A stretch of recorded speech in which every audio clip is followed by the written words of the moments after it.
Hey guys, welcome back.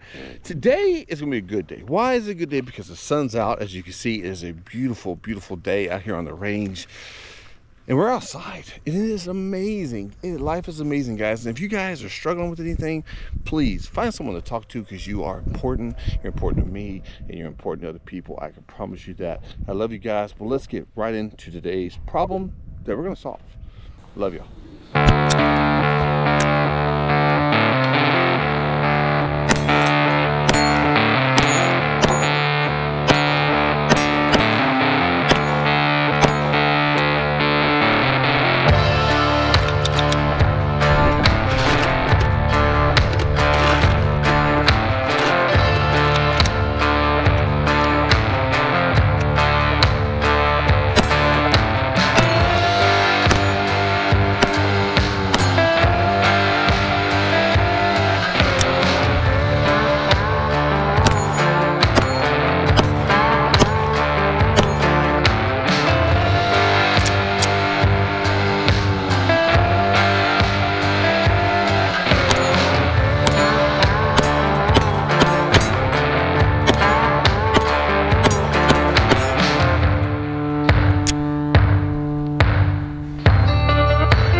And we have slide lock.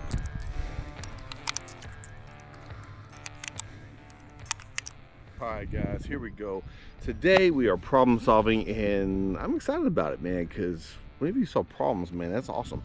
But we have, if you remember from, I don't know how many weeks ago it was now, but we shot this bad boy on the channel and we couldn't get it to go slide lock.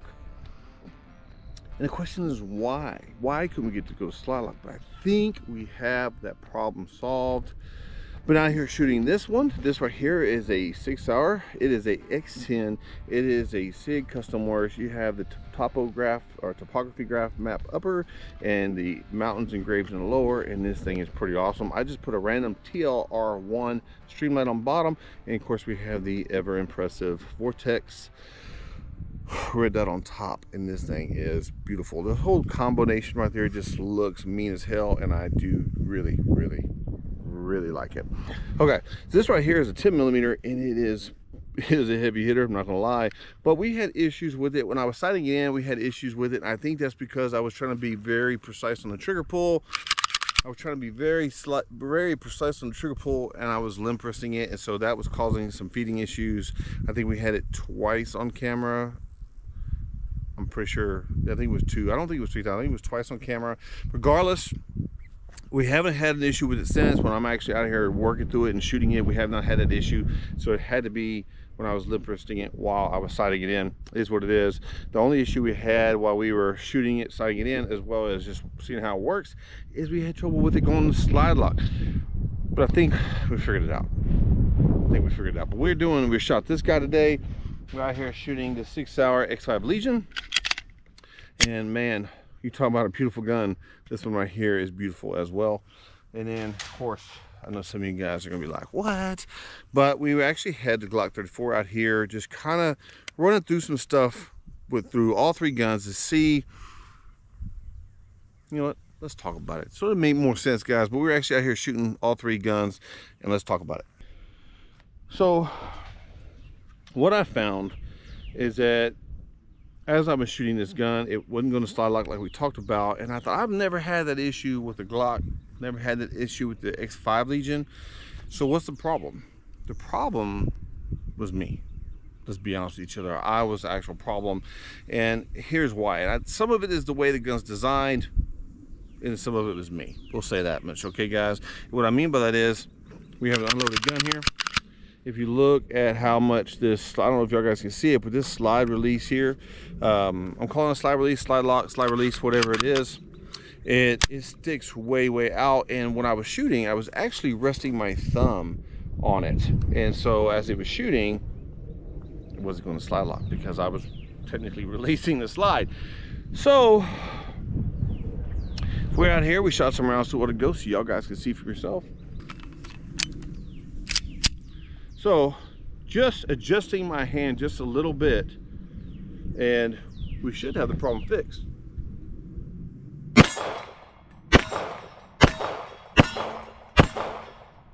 And there we go, slide lock.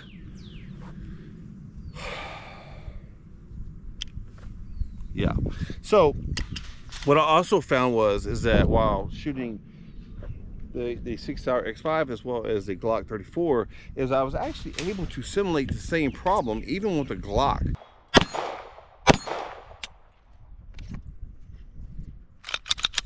You know, I had put tens of thousands of rounds to a Glock, not necessarily this one, but through Glocks in my whole life, and I probably only had maybe a handful, maybe 10, maybe, where the slide didn't lock back. And I started looking at my grip and I was like, well, I hold it differently. I tend to hold it like this, which is not on the slide release. And so I actually, while I was shooting a while ago, I actually rested my thumb on it just to see, and it actually didn't go slide lock, and it's because of where I put my thumb. So, but no, naturally, my natural way of shooting is this, but when I actually did that on purpose to see, and it actually did cause it not to go slide lock, and I thought that was a pretty neat little deal. So ultimately, the slide lock issue was my fault, not the guns. And so that's really why when you shoot guns, you shoot a lot of guns, you really should get real familiar with the gun you're shooting. I should say you should get really familiar with the gun you're going to carry. And there's a friend of mine that talks about he'll shoot guns all day long, and then when it comes to the end of the day, the gun that he carries every day, he pulls that out and he shoots that because he wants that muscle memory for that gun that he carries every day. That is the gun he shoots last because he doesn't want to have any bad habits or something else that he picked up from a gun. Let's say, for instance, you're shooting a 1911, nothing wrong with the 1911, but it does have a safety. If you're carrying a 1911, you really should train with working that safety, because if you don't, when you need it, it's going to be unsafe and you're going to try to use it and it's not going to work, especially if you go from a Glock to a 1911. But if you go from a 1911 to a Glock where there is no safety, you just need to make sure that you train with the gun you're going to carry, so that whatever muscle memory you build up is for the gun you're going to carry the most, the one you want to work when it needs to work. That's all I got to say about that. But ultimately, yeah, the problem with this gun was me. Yeah, and I'm not afraid to admit that, guys. If I feel like I was wrong or I made a mistake, that's it. Because if you can identify your own problems, you can fix your problems. When you don't recognize that you're doing anything wrong, then you can't change your tiger stripes, guys. But if you want to change, you can. And I have to admit, I was wrong. I was a problem, not the gun. But anyways, hope that was helpful. The moral of the story today is, guys, the moral of the story today is train with your guns, know your guns, so you know the ins and outs of them. And also, and probably the most important thing ever is learn how to clean a gun. Take it apart, clean it to make sure it's going to work when you need it to work, guys. And then when you need it to work, you know how it works, and you're not going to create a malfunction or an issue like I created. But anyways, guys, I love you guys. Hope that was helpful. I'll see you later. Bye.